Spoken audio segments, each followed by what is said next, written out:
Welcome to the Enterprise Excellence Podcast, where our purpose is to help create a better future. Learn from our world's experts how to improve your organisation sustainably. Learn how to achieve and sustain an excellence journey for yourself, others, and the planet. I'm your host, Brad Jevons, coming to you from Brisbane, Australia.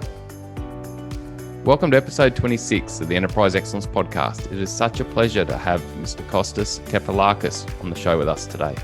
Kostas has led excellence journeys in Shingo prize-winning organisations. Kostas is passionate about upskilling and helping others grow to create a better future for themselves and others. He's going to share his journey and knowledge with us today on driving sustainable change within organisations. Let's get into the episode. Kostas, thank you so much for joining us today. Thank you, Brad. It's good to be here. Kostas, I understand you were introduced to the elements of enterprise excellence early on in your life. Do you mind explaining where it all started for you? Yeah, I mean, enterprise excellence has always been a passion of mine since a young age.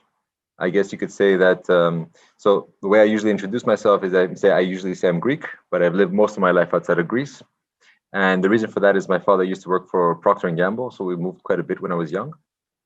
So we lived in Egypt, in Cairo, and then I lived in Switzerland. Then I went back to Athens, and I went to university in the UK.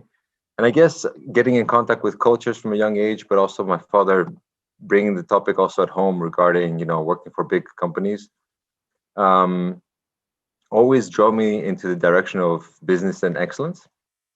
I mean, later on in my life, the topic of discipline and excellence came really strong with, I would say, wrestling. And where I learned a lot to fail and fail a lot in the beginning in order to start winning. But it also brought me this idea of how important training and upskilling is, how important discipline is. In university, I basically studied finance, which I discovered quite late that it was something I'm not really passionate about. But in doing so, I found the direction of operational excellence in I think it was called operations management at the time, this course, which drove me into going into university in Cranfield and to study logistics and supply chain management. There, I mean, I got really in touch with the idea of the Toyota production system in Toyota. I always had a passion for cars. And then I actually did my master's thesis with Mercedes, and luckily landed a job in Toyota Motor Europe in Brussels as a graduate, working in quality.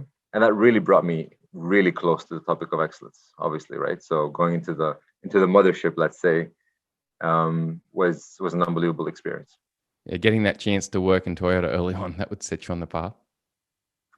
Yeah, exactly. So, I mean, the graduate program is amazing because you get to experience actually living the production system. So we were sent to the UK for 2 months, basically working day shifts and night shifts, building cars. And that was the philosophy. It was more like it didn't matter whether you work in, let's say, production or in development, or whether you work in HR or finance. We produce cars, and you will go and understand what it means to produce cars.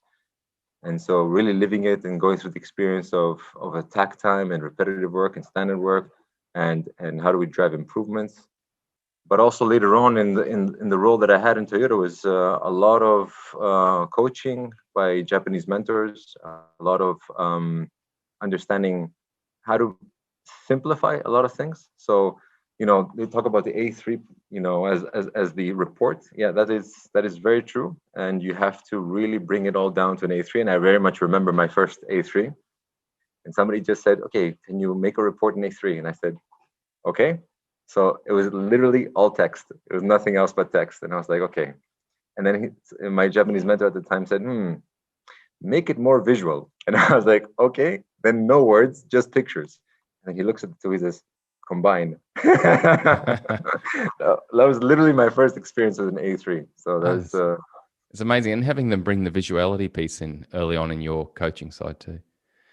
Kostas, I want to go back to one thing. You mentioned your early life in wrestling and the discipline it brought you and the understanding of repetitive practice and having to work so hard at it. And I know wrestling is a tough gig. I've heard that so many times from guests I've had on the show. Jeff Sutherland was talking about it when he was watching gymnasts train, and then he also got involved in training and in that side of things also. It's just amazing that this is coming up in a number of shows. Why do you think it's important to have that discipline and real attention to practice and knowing that you need to practice and practice? I think that generally, if we observe our culture today, we skim on the surface quite a lot. And we believe we understand certain topics, even though we just maybe watched the video or tried it out one time, and we say, okay, now we have an opinion because everybody's opinionated everywhere. Honestly speaking, I think the beauty of trying to do things again and again and try to execute in terms of practicing, it gives you insights. You think, you try to understand, and then you realize that in theory that was good, but then you practice it again and you realize that something is not going on right in practice. And the more you practice, first of all, you automate it. You automate the whole idea in the back of your mind, so it becomes a more like reaction as well. So you don't have to think about it. As we all know, like our brain consumes 20% of our energy, and so it's hard work to do the first time. But as we automate it, you create the pathways, and I think that ultimately it gives you go deep into the topic and you actually discover things that you didn't see in the first hand. And I think that also reminds me, like, for example, in Tailor, where you just stand and look at a process, you have an assumption, you think you understand, but then you watch it like another 50 times and it creates different insights. And the same thing happens with repetitive practice on the same topic. Kostas, why do you think we've lost that skill, or it's not as common now, being willing to put the time into something like a wrestling technique, or like a technique of maybe spending time where something's being created and really observe it deeply and understand it? I guess it must come out from the fact that we crave quick wins. It's sort of like our social media has changed over the last maybe decade, where basically we get immediate responses and immediate dopamine hits on everything we do. So we crave the new. We crave always trying to find out new things, and it takes time and effort and discipline to go through a topic, and it's sometimes tiring. And I think that it's we just choose to go the path of least resistance, to be honest. Yeah, I see that myself.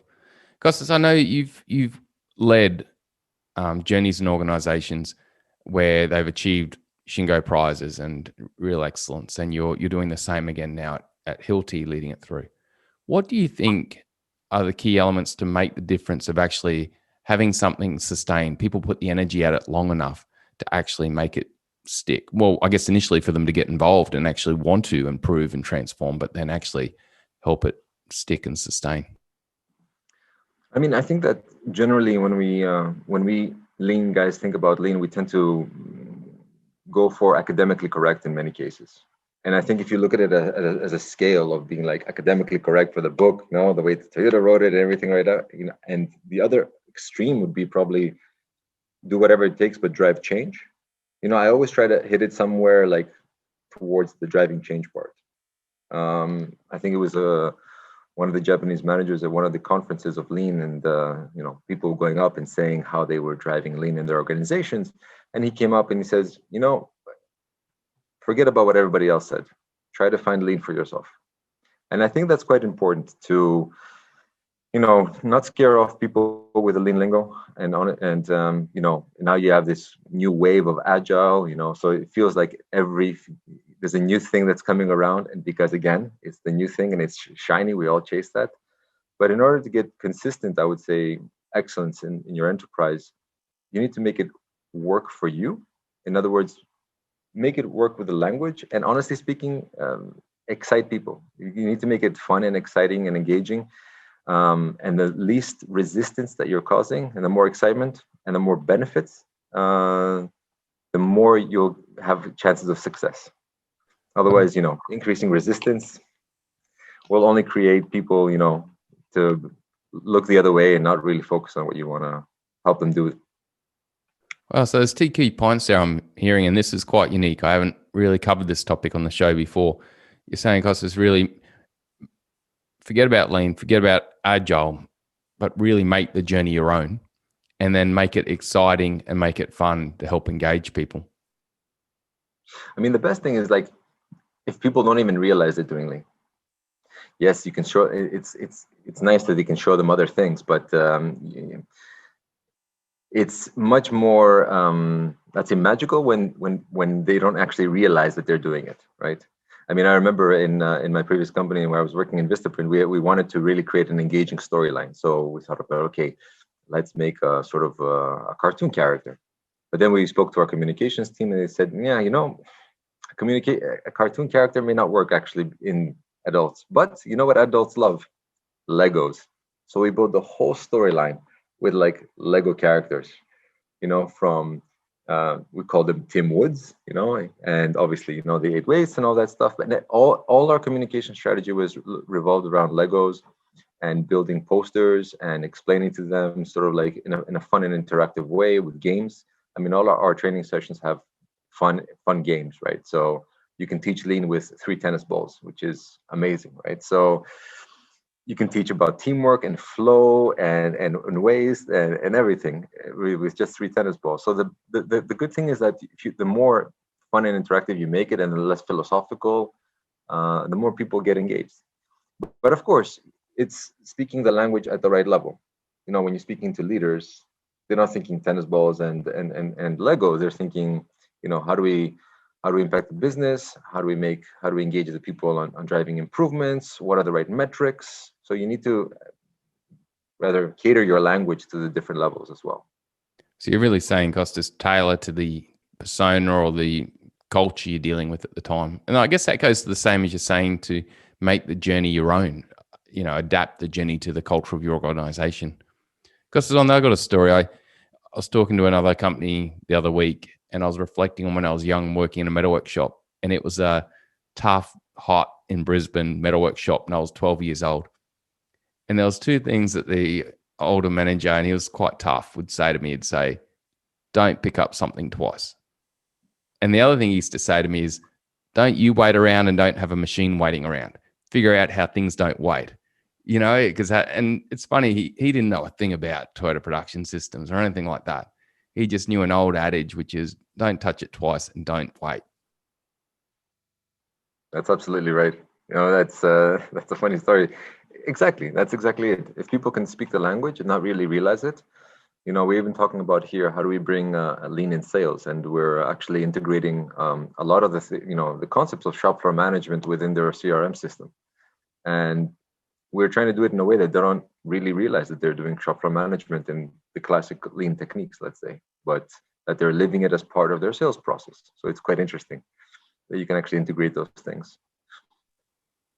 Why do you find, Kostas, what do you find that, like I've got a background in applying lean and agile to sales, but what do you find that, these techniques that we know about in excellence apply well to operations, but they also apply to sales or finance or HR and really help gain?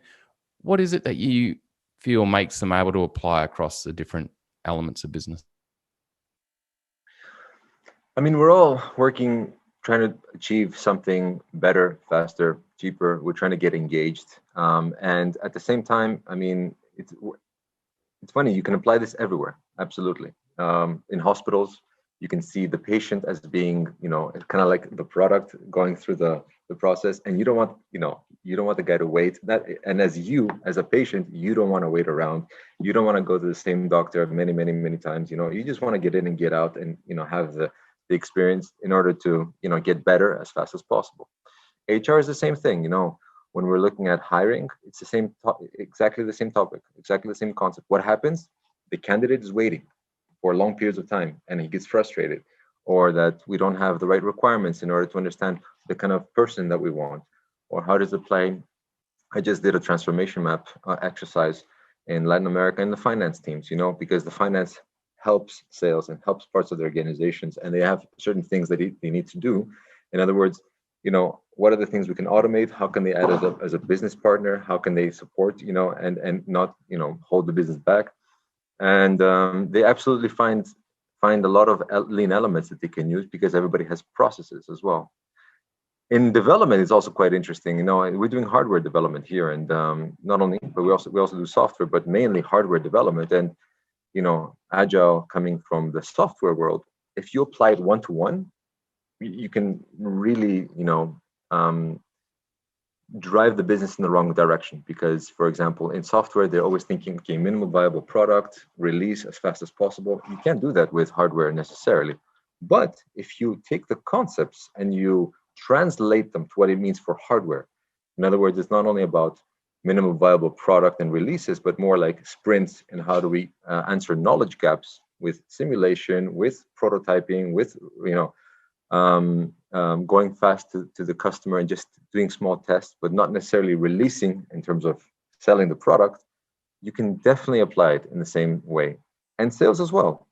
People don't want to live in a world where there's a lot of waste, a lot of things that are holding them back, a lot of waiting, a lot of inconvenient processes. Nobody wants to work in a world like this. They want to work in a world where basically everything is running more smoothly, where they have the opportunity to drive creative topics. Nobody wants to do the repetitive operational things in that sense as well either. So we're also introducing automation where it makes sense as well, right? And so we're trying to also embrace the digital elements as well, because effectively digitalization and lean goes very well hand in hand, right? So leveraging the digitalization elements is also quite important. I mean, right now we're in a situation where most of us are in either lockdown or restricted travel. And we leveraged, for example, very quickly, virtual facilitation of virtual Gemba walks, virtual Kaizen workshops. And at the beginning, people were like, oh, this is not going to work. And you guys are traveling 50%. What's going to happen? We managed to do that as well. And in areas of the business where, it was not only operationals, but also, services as well. Wow. So you guys did pivot fast and move into alternative ways to achieve the same result virtually. That's impressive.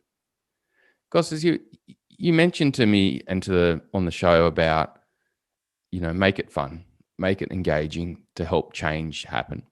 And then you spoke about put it into the language of the people and to make it, I guess that helps people adapt to it and evolve with it more easily. But there's a piece you were chatting to me about then about the behavior. You've been talking about a number of behaviors that really exude people achieving excellence and actually moving forward. What is that piece around behavior versus the old traditional tools and techniques of lean that you're talking about? I mean, I would say now, 10 years ago, I got in contact with the Shingo Institute, with Eilish Henry at the time, and was, a really profound, let's say, revelation of that it's not only about the methods and tools. I came from Toyota, so trying to bring it to a non-Toyota company, especially an American one that's on the stock market, I was struggling to understand why is it so different? Why am I struggling to actually bring this topic? And at the time I was like, traveling 80% and traveling different cultures, and I was really struggling to understand why is it that these things don't stick. And with the Shingo Institute, it was the realization that, it's not only about the methods and the tools. It's really about the behaviors and the way we try to explain it in the make it more a little bit fun and engaging. We say like, look, the methods and the tools are like your street signs and the quality of your roads and your procedure to actually get a driver's license, right? These are the methods and the tool side. But if you have a crazy Greek like me driving, and the behavior, then it breaks everything. It doesn't matter how good your roads or your signs are, right? Because the behavior is not there. Now, that's not to say that the roads and the signs and the driving license is not important, but as important as those are, driving the right behaviors is the other piece of the puzzle. And that for me was like an aha moment. And I was like, okay, how do we then make that alive? How do we bring that into reality? So ever since, I would say we've been driving this topic of behavior change than anything else. So we're trying to experiment with various things, like always thinking about what systems are driving which behaviors, I mean, even the American company that's on the stock market that was funny because then we were just observing like the strategies changing every year and a half or 2 years. And I'm thinking, why are we doing this? System is driving behavior. So the fact that they need to show something to the shareholders changes that behavior of the company, right? And the more team-based level, I mean, what we're trying to do now is develop like not only KPIs, so performance indicators, but KBIs, behavioral indicators. And we're doing this on various levels, where basically we take the principles, very close to the Shingo principles.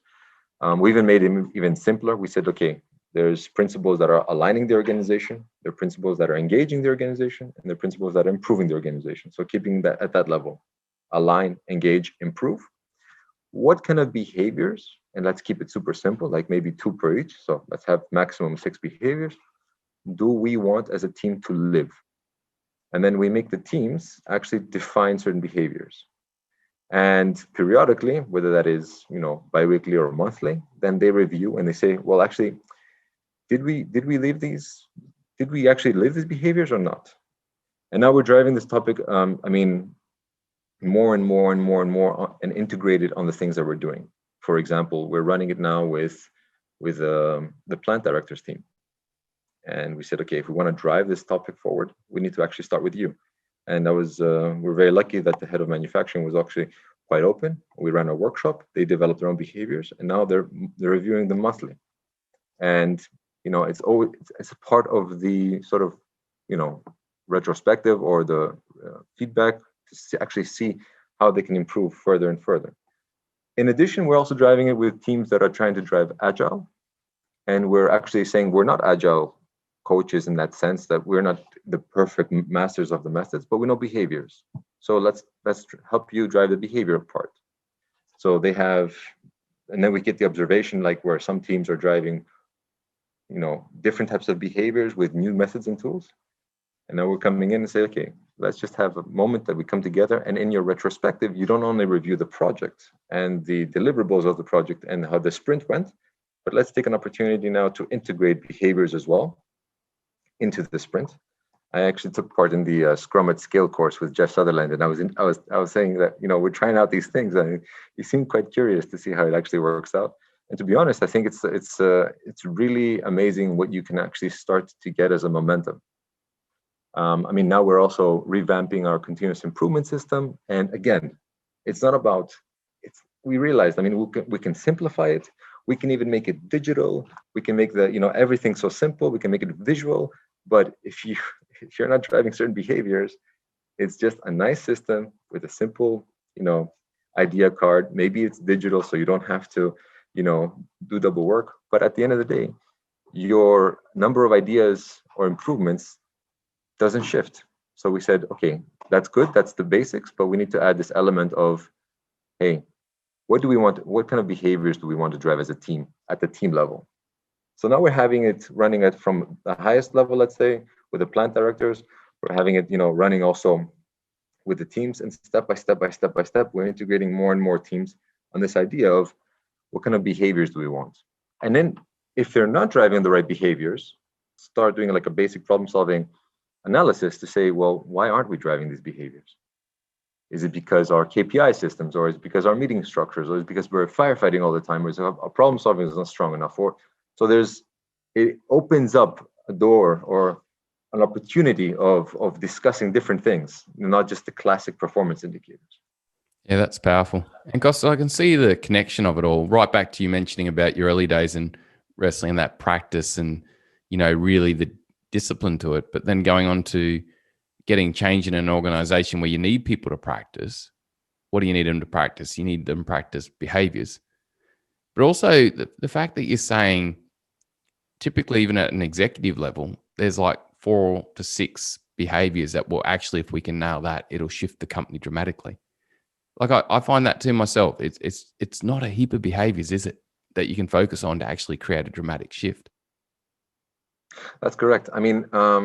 Before I joined Hilti, the team here, they're doing an amazing job, right? And what they had done at the time is actually they tried to explain everything about everything. And so we have a nice booklet that is, really well done, really well done. And then I counted the number of behaviors are inside. I literally counted them, and there are 200 behaviors. Wow. And so then I said, okay, can you expect anybody? And by the way, they're all amazing. They're all perfect, right? So if you were to write a book about lean, it's like, okay, this is awesome. It has everything in here, but you're not moving the needle on anything. So we said, okay, just get the few things right. And by the way, once you get those behaviors up and running, change them. Okay, that's it. This one's working very, very well. Is there something else we want to introduce now that we need to actually level it up, or to create some sort of even breakthrough on the way we behave? Then feel free to change it. It's not meant to be frozen. It's meant to be living. And so, and people start to understand this now. And so it's trying to create traction.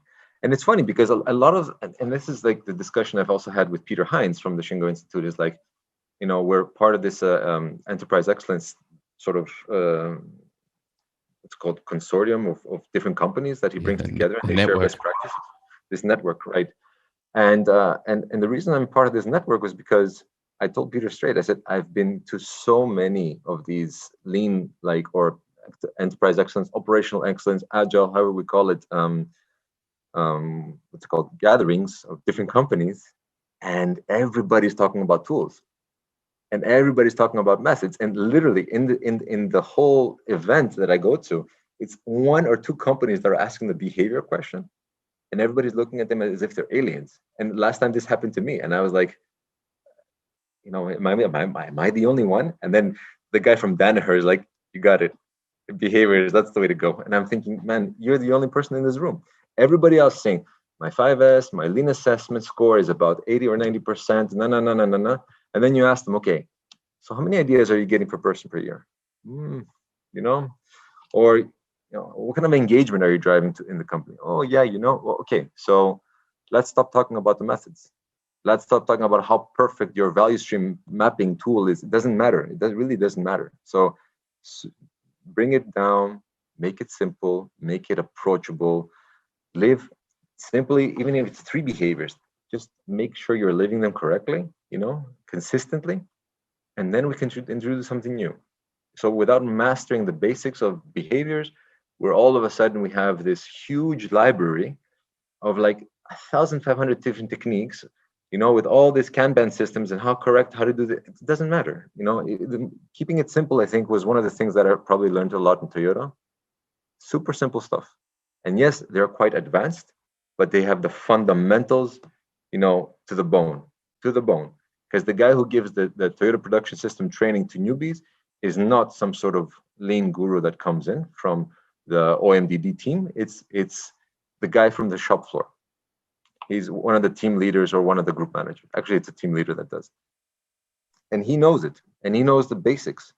And, get the basics right.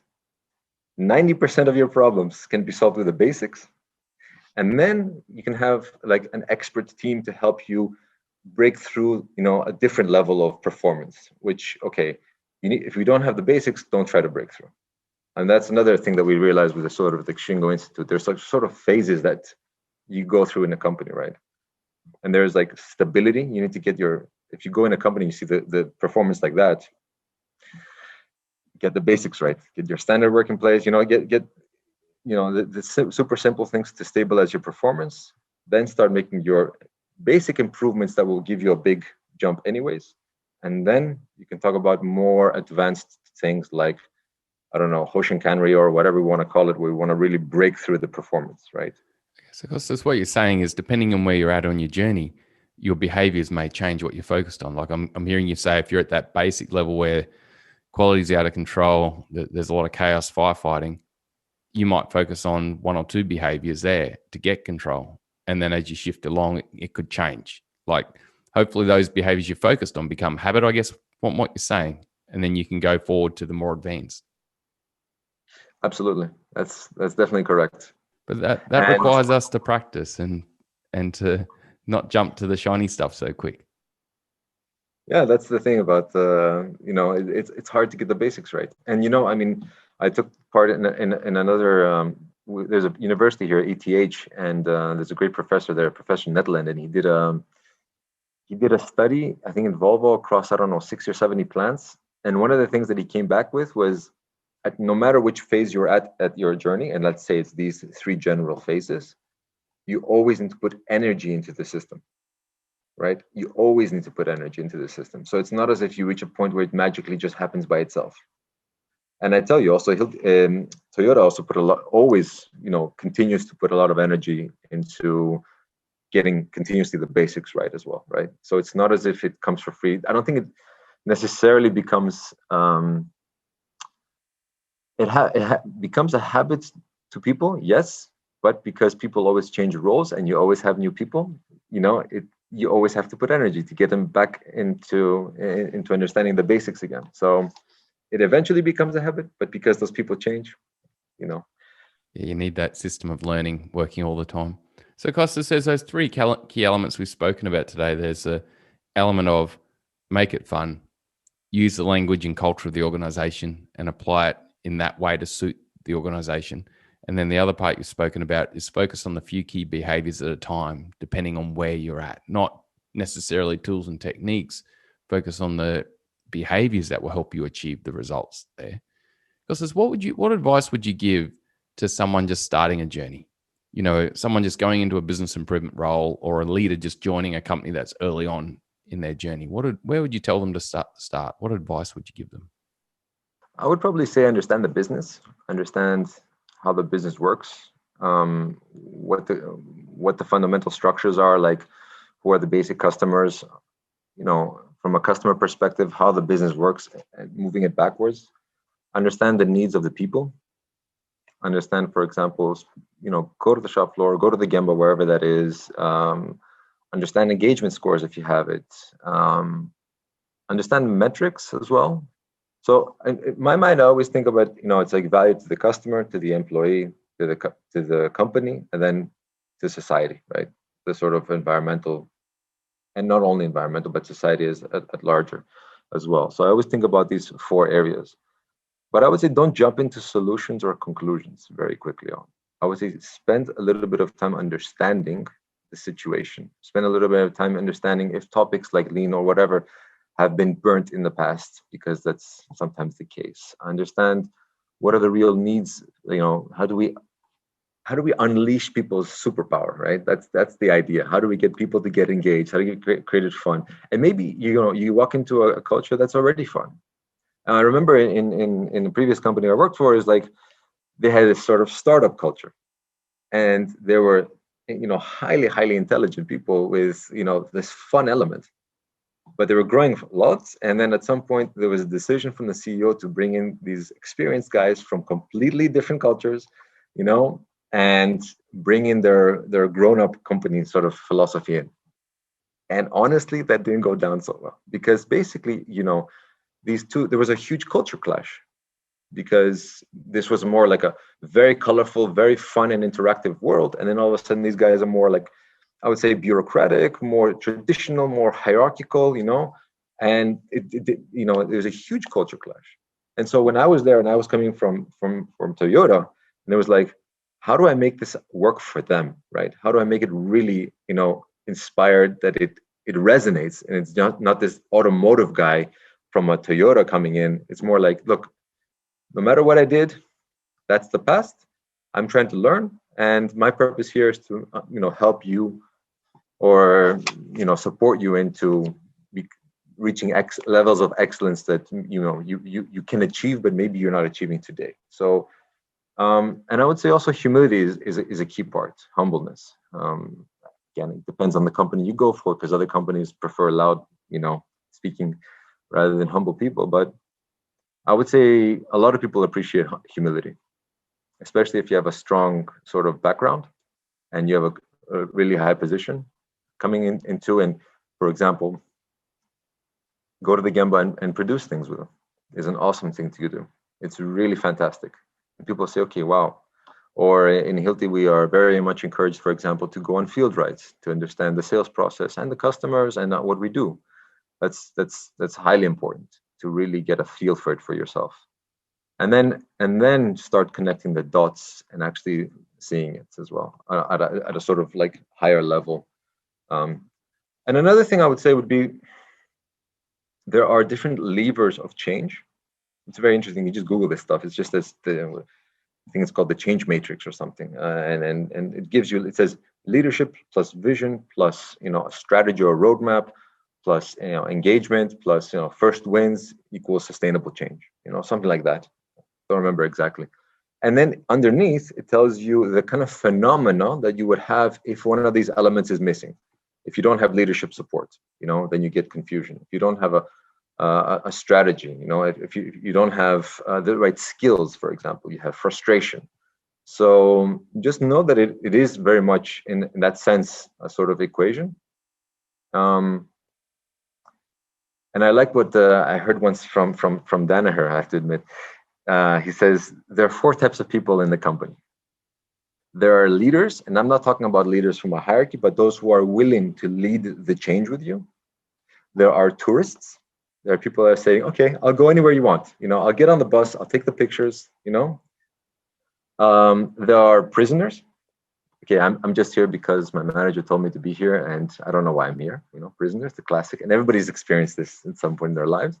And there are the assassins. They're like the ones that say, it'll never work. No, we tried it before. Yeah, lean works there, but it doesn't work here, or whatever, lean, agile, operational excellence, however we want to call it. And he says, there's only one group of people you should really focus on.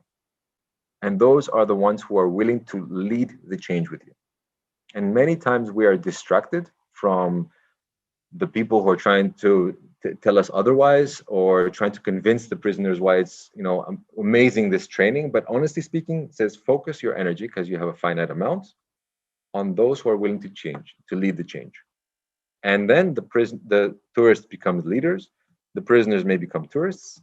And sometimes you have people in the organization that won't ever accept what you're doing, and that's fine. Sometimes you just need to ignore them.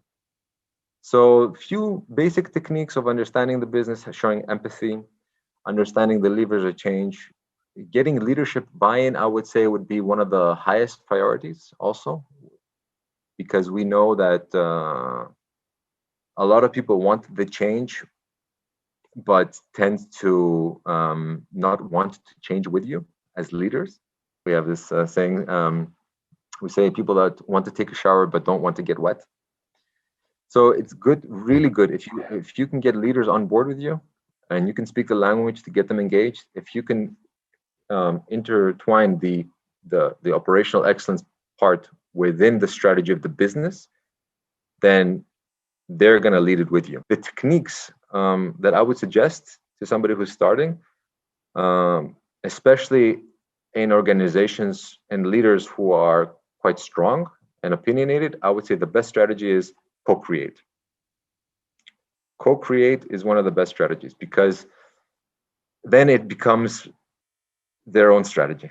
It becomes their own way of thinking. It becomes their own direction. They see themselves in the end results. And every time I've co-created, it works fantastically well.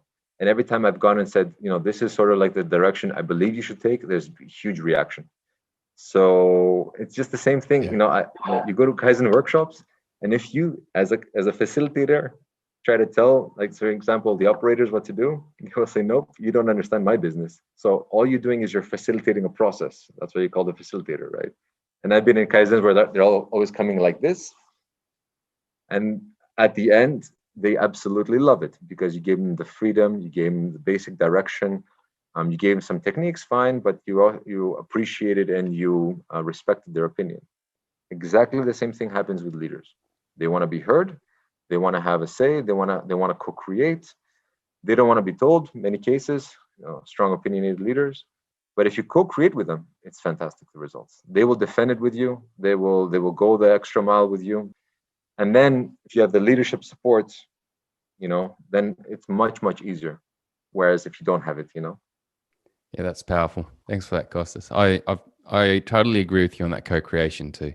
It's focusing on becoming a good facilitator to bring out the greatness out of everyone rather than being the expert. Other people, it really always brings better results faster, doesn't it? Kostas, what has motivated you to stay in this industry and keep going and be driving on like you are now with Hilti on another journey and working forward? What is it that keeps you on that journey? I'm very curious. I guess you could say there's always new things that are coming out, new revelations, and I'm trying to crack the code still. on how do we drive sustainable change. But honestly, I mean, there's new things that are coming out now on a lot of fronts, which are very, very, very exciting, right? I mentioned there's the digital piece, which is super exciting. There's another whole world we didn't cover, but learning. How do we get effective learning? Yeah. I visited a sort of university in Paris called School 42, and they teach, they don't even teach, but nevertheless, I'll use the word teach, how to do coding, but they don't have professors. Nothing, zero. And it was like, what's happening here? How is this happening, right? And by the way, the people coming out of that school are phenomenal coders, but they have no professors, because basically they've sort of gamified the whole experience. They have a sort of Facebook type of interface where you have certain skills, and at the beginning you get challenges, and you have to, resolve those challenges in certain ways. And there's multiple ways to get to an end result. At the beginning, you do it alone, and then you do it in a group, and then you do it with companies, and you can send each other challenges, and then you learn from each other, and you're learning from. So it's when you put the learner in the center of the learning, for example, you understand that it's not about you trying to force it through, but you give the person opportunities to learn and gamify that experience, and then it's magical. And so these things are coming out, not, they haven't been around for 50 years, Our school systems don't work like that, right? And we're trying to discover what needs to change in order to drive that even stronger. So a lot of new things are coming out in these areas. Learning is a big one. How do we drive behaviors is a very big one for me. I mean, for most companies as well.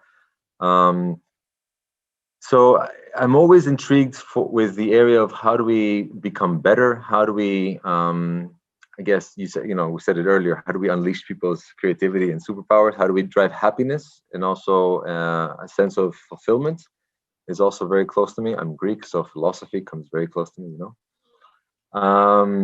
So, and also, I mean, there are new revelations now coming up in terms of like organizational structures that are quite interesting. For example, there's a really good book called Reinventing Organizations.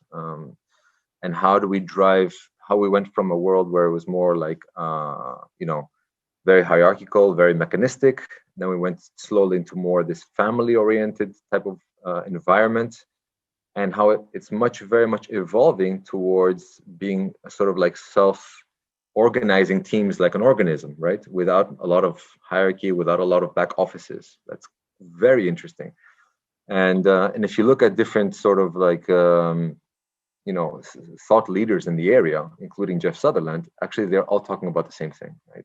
Yeah. The team of teams or Scrum or, the sort of like organism type of, self-organizing teams, they're all talking about the same thing. It's like, how do we give people the right level of competence, and how do we give people direction, and then we let them loose, basically, and don't make it so heavy with a lot of bureaucracy and a lot of roles and a lot of, who's doing what exactly. But it's not like that. It's, and I think people will become much more happy if they have this sort of like freedom instead of being micromanaged, let's call it like that, or even having so many layers of hierarchy, which causes you to have so much consensus or waiting for decisions. So how do we drive the decision making down? How do we drive it to the people who have the information and let them move fast and experiment, and if they fail fast and learn and continue. Yeah. So there's all these new things that are coming out now, which are super exciting, and I'm always thinking about, okay, how do we adapt that? How do we embrace that information or knowledge? Because I don't think that as a species we're also at the pinnacle of our capability, let's call it like that. So that's sort of like where I'm coming from. Yeah, there's some exciting things happening, aren't there? I have heard of that middle layer of management and the blockages that happen there as being called permafrost and mud and many different words for it. But you're right, it's exciting when you think about the new ways to unleash, agility and speed and pace within an organization and empower and, allow people to own things and run it like it's their own and within the frameworks. It's awesome. Kostas, what have you learnt recently? What's been the most insightful learning you've had in recent times that you didn't know before? I mean, there's a few things because I'm always interested in self-learning, right? I mean, as I mentioned, this revelation of this sort of, there's so many actually sort of trains of thought that are coming in the same direction. You know, as I said, there's a team of teams. There's this what's it called? This submarine leadership, I think it's called, where he's talking about how do we give more, power and decision making. There's Scrum. There's what's the other book called? It's called From Good to Great, and they're all talking about very, very, very similar things. And it's, for me, it was like an aha moment. I was thinking, all these books are talking about the same thing. Is one of the biggest revelations, I would say. Another one, I picked up recently called The Cultural Map, and so I'm Greek. My wife is Turkish. I've lived in I don't know how many countries. I also traveled so much with Hilti and other companies as well, from China to the US to Australia a few times as well. And then in the book, it actually gives you a lot of revelation as to why different cultures are thinking the way they do, or how they're acting the behaviors element. And that sort of brought it very nicely together, where they're trying to explain with a few sort of frameworks why, for example, the Germans are the way they are, the US or the Australians or the Chinese. And of course, that's not to say that everyone's like that, but there's a general tendency in the culture. And I think that if you're working with global teams, it's a fantastic book to pick up.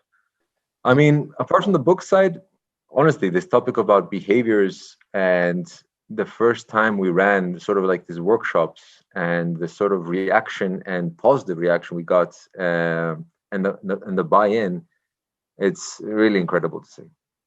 So it's really changing the way we're working as a team, also as a group, and towards driving this topic of excellence. We're not driving the same way we used to 10 years ago. And every time, the more I reflect, the more I understand, for example, the kind of thoughts or learnings that I had at Toyota 15 years ago, and how it's coming back again and again. So it's quite interesting to observe that. Kostas, I can hear the similar trend coming through our conversation then, especially when you're talking about the cultures, because what you've spoken about that today, that understand first and then tailor it to their language, into their organization or their country, make it fun, and then focus on the key behaviors that are important now. I can see that formula that you've spoken about today, it would help you succeed or achieve gains in any site, any country, because you're not going in with a predestined outcome, are you? Like, it all interconnects. But I really appreciate your time today, and for sharing your knowledge and helping us all create a better future. And thank you again, Kostas. That was awesome. I really appreciate it. Thank you, Brad. It was a pleasure. The key takeaways for me from this episode were: take time to truly understand an organisation and its people, and then tailor your language and improvement efforts to this understanding. The final one is make change fun and motivating. I have a big background in sales excellence. The foundation of achieving excellence in sales relates back to Stephen Covey's famous saying, first seek to understand, then seek to be understood. Trust is so important to achieving success with any change. Trust comes when people feel you are taking the time to understand them, and your motivations are for their benefit and not your own. Trust comes when people are able to relate to someone, relate to change. By taking the time to understand an organisation and its people first, you are showing empathy to them, demonstrating you are focused on helping them and not yourself. You are also gaining the knowledge that will help you develop relatedness of them through a tailored approach and language. This will help build trust, and trust is a major catalyst in achieving any form of change. I have myself overlooked making change fun and engaging in the past. I am a systematic person.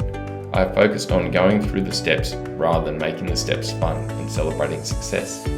I have found to achieve improvement in this area, I had to focus on improving two of my behaviours. The first being planning events and engagements with the attendees' experience in mind. The other was taking the time to celebrate or simply recognise achievement when it is identified. We've all been involved in projects and work efforts where the going is tough. We achieve a great outcome and then straight away move on to something else. We've all experienced projects and efforts where we have worked hard, recognised progress along the way, celebrated success, and then moved on to the next thing.